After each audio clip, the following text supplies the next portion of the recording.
Yo, what's going on, guys? KrispyFlakes here. Welcome back to another 2019 NBA playoff review and analysis. This, of course, we are going to be talking about last night's games of April 16th, 2019.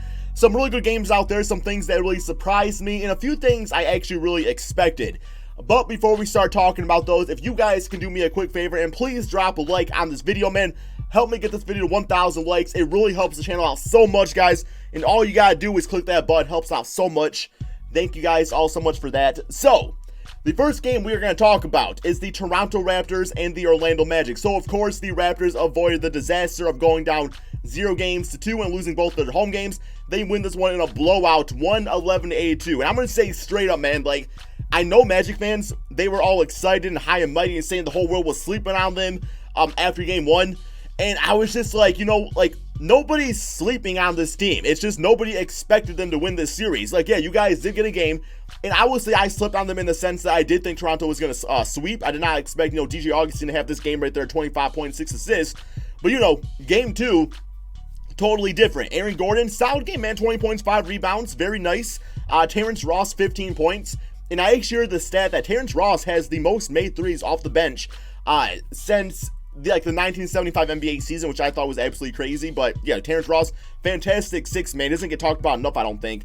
But then you get the rest of the team. It's like DJ Augustin, went back down to earth, 1 for 6 shooting, got to the free throw line a few times, made all his free throws, 9 points, 4 assists. Kind of what I expect from him in this day and age of his NBA career. Michael Carter-Williams continues to be like a decent backup point guard for this team. Makes you decide what they're going to do with Markelle Fultz in the future. Or if DJ Augustin or one of these guys get let go, in the NBA offseason. But then you get down to Vucevic. Vucevic was an all-star this season. Vucevic is looking to get paid a lot of cha-ching this NBA offseason, guys. And the way he's playing these playoffs, he is totally, absolutely killing his stock. I mean, both games, he has been nothing but garbage for this team. He's not being a leader at all. So I don't really know. I don't know if it's just playing away. I don't know if it's being in the playoffs is the pressure is getting to him. I don't know if it's just the game plan of the Toronto Raptors to shut him down and make other people go out there and do things. But he was horrible. Jonathan Isaac is playing like he should have been, an undrafted player. Just absolutely complete garbage. Now, looking at the Toronto Raptors, I mean, Kawhi Leonard, this guy's an absolute beast. This is why I have the Raptors going to the finals, although the Bucks are also looking really good out there. But it's just because this guy is so consistent with his stat lines, game in and game out. You always know what to expect from Kawhi Leonard. But you get to Kyle Lowry. Now, Kyle Lowry, going into this game, we were all making fun of him, calling him playoff Lowry, because of course he is notorious for just choking in the playoffs. He did in game one. I thought it was hilarious how when he got to the free throw line in game two for the first time, he missed his first free throw. And I was like, come on, man, not again. Then he made the second one, and the Raptor fan base went off, and it sounded like he hit a game-winning shot, guys. But much respect for him, dropping 22 points, 4 rebounds, 7 assists, and 2 steals, and 1 block on 8 for 13 shooting. He was clutch. He was a big-time player for them and a big part of why they won this game. You get down to Pascal Siakam, 19 points, 10 rebounds. I absolutely love this guy, man. I've been watching Siakam play, and just the way he moves on offense and defense, this guy is the real deal. This guy is such the real deal. And man, dude, I wish I had him on my team, personally speaking. And then you get down to Serge Ibaka and Marcus Gasol. I really think that these two guys right there are big-time X factors for this team too. Just being the two-headed center monster on this team. Because you think about it like this. Serge Ibaka and Marcus Gasol, back in their prime, they were two of the best defensive players in the entire NBA. Now, as the NBA has evolved to more of a quicker style of pace, their defense is not as good. But Vucevic is not like that quick style of small ball center. He's your traditional 7-foot guy. He can shoot the 3-ball, of course. But I mean, they have clamped him up, plain and simple. Jonathan Isaac being getting clamped up. So, good for both of these guys on that. The rest of the bench unit, not too much going on from them, but it was pretty much the starters that won this game. And then, of course, Serge Ibaka coming off the bench with Marcus Gasol and everything like that, playing together. So, yeah, that was fantastic. As far as going into game 3, I expect much more of the same. I don't expect the Raptors to lose another game in this series. Next up, we are going to be talking about, let me grab a sip of my coffee here, guys, real quick. Good stuff, man, good stuff.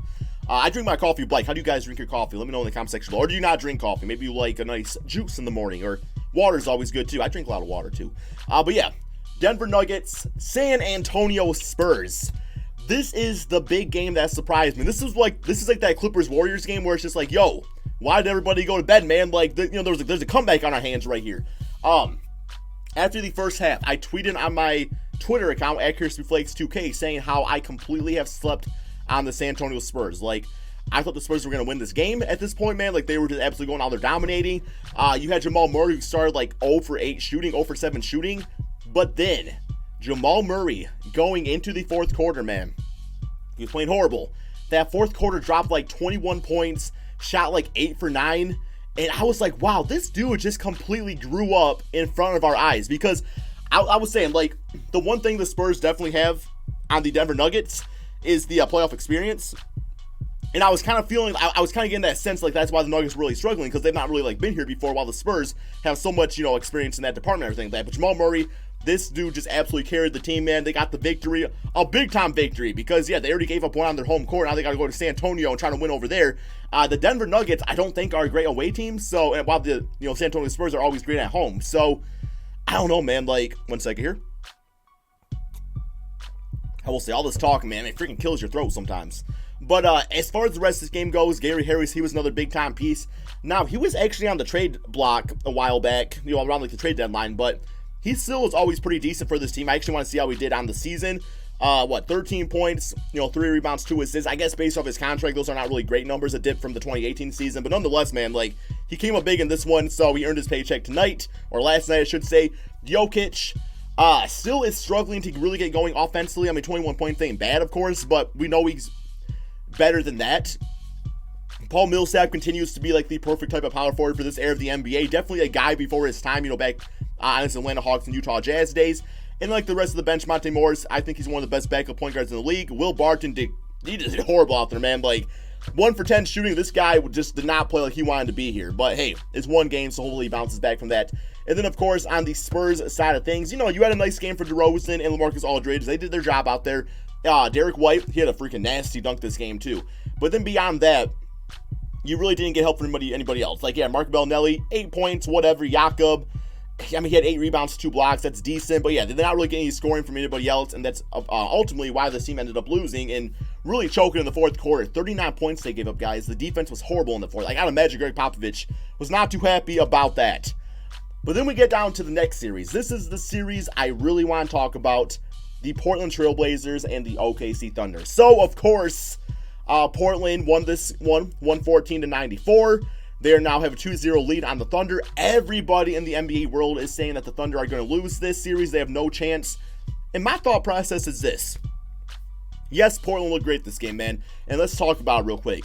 CJ McCollum, Damian Lillard, this backcourt is playing like the best out of any backcourt in the entire league right now. I mean, these guys are going off carrying the team. Maurice Harkless, he was fantastic. And the scariest thing about this is that Enes Kanter did not even play good this game. And he was the big X factor in game 1, where it's like he had like his 18 points, 18 rebounds. This game didn't really do much out there. But you got defensive help from guys like Zach Collins, man. Like, this dude freaking pinned Russell Westbrook. It was such a nasty block. He had 3 blocks for the entire game. You know, Seth Curry did his thing after he had like some back-to-back threes. That was really cool to see. And yeah, they were able to get the win. But the biggest struggle was the OKC Thunder. Like, yeah, as great as the Trailblazers were, the Thunder are just playing horrible, man. Like, they have no shooting whatsoever.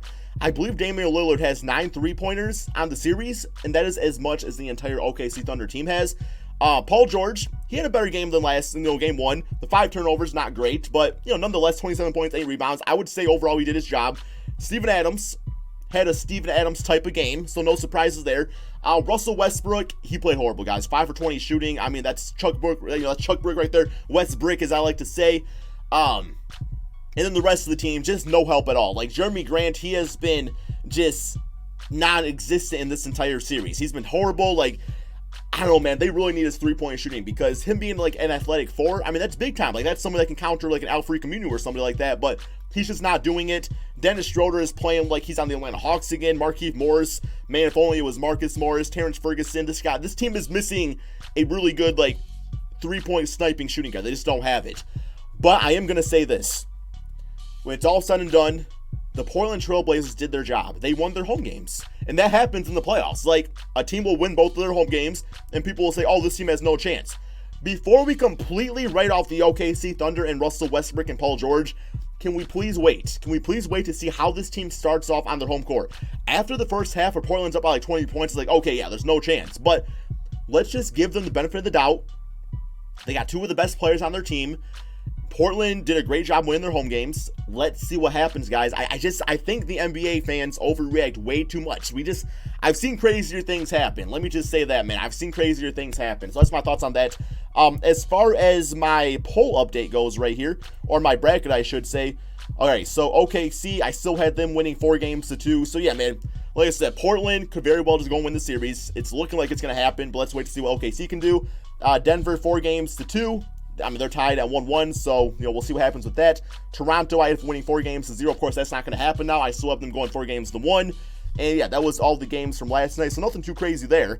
As far as the games tonight for my quick predictions, we do have the Indiana Pacers and Boston Celtics. Indiana Pacers with horrible garbage offensively in the second half last game. I don't expect it to be that low-scoring game, but I do have the Boston Celtics still winning this one, probably by about 10 points, I'm going to say. Detroit, Milwaukee, Blake Griffin still out. Milwaukee wins this one by 20, 30 points. And for the Utah Jazz, Houston Rockets, I don't see Houston losing on their home court. I have them winning this, game 2 also against the Jazz and taking the 2-0 lead. But of course, I could see the Jazz winning some games on their home court, so don't feel too bad about that. Same situation as Portland and OKC, where let's just wait and see what happens.